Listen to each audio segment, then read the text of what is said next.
How can you grow a bootstrap business like it's venture backed with that kind of aggressive growth? And so fundamentally, I call it client financed acquisition, but basically it's that one customer comes embedded within it enough gross profit to pay for that customer, the cost of delivering to that customer, so CAC plus COGS, and CAC plus COGS on the next customer.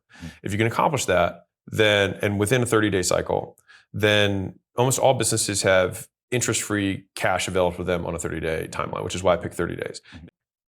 But the idea is that at that point, cash is no longer a constraint to growth. But at least cash won't be the constraint to growth. So how can you grow a bootstrap business like it's venture backed with that kind of aggressive growth? You do client finance acquisition, which is accomplished through a money model, which is what I wrote the book about. And so we had a software company that we went from zero to like almost $2 million a month in 6 months. And that wasn't because we had a viral product, but because we knew we could outspend everybody. And that's what we did, right? And each of these businesses and like my gyms, I was able to fill up all my gyms before I opened the gym. And that's not something that's as common, a commonplace to do. And I would do those all in 30-day launches.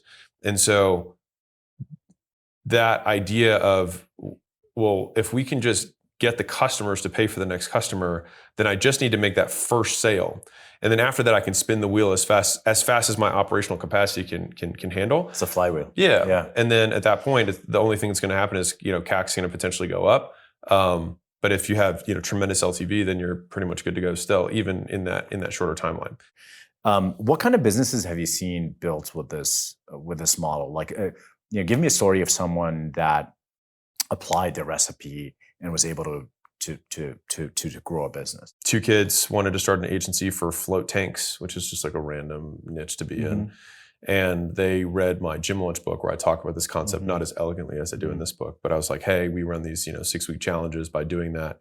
And they were entering a float tank space where people were trying to get people on like $49 or $99 a month memberships, but the cost of acquisition was closer to $200 plus. And so they would have to wait 2 or 3 months to break even with gross profit in order to just recoup payment, which was really difficult for float tank owners that already had expended a ton of cash to open up these facilities. And so they came in just with a different offer, which was like a 6-week stress release thing. And so they, bundled in some mindset app and some like journaling and like a once a week touch base with somebody who just texts them. And by doing that, they're able to charge $600 on the first transaction. So that's that traction part. Right. Yeah. So they were able to do, they did a win your money back offer, but not off of like, losing weight or something. They just did it based on behavior. So if you do these, you attend twice a week for at least this period of time and you rate your stress levels between the beginning and end. If your stress levels don't go down by at least 2 out of 10, by the end, we would give you your money back, right? And that was the offer. And as a result, they were able to, offset acquisition costs and the model fundamentally worked. And so that's like an example. Like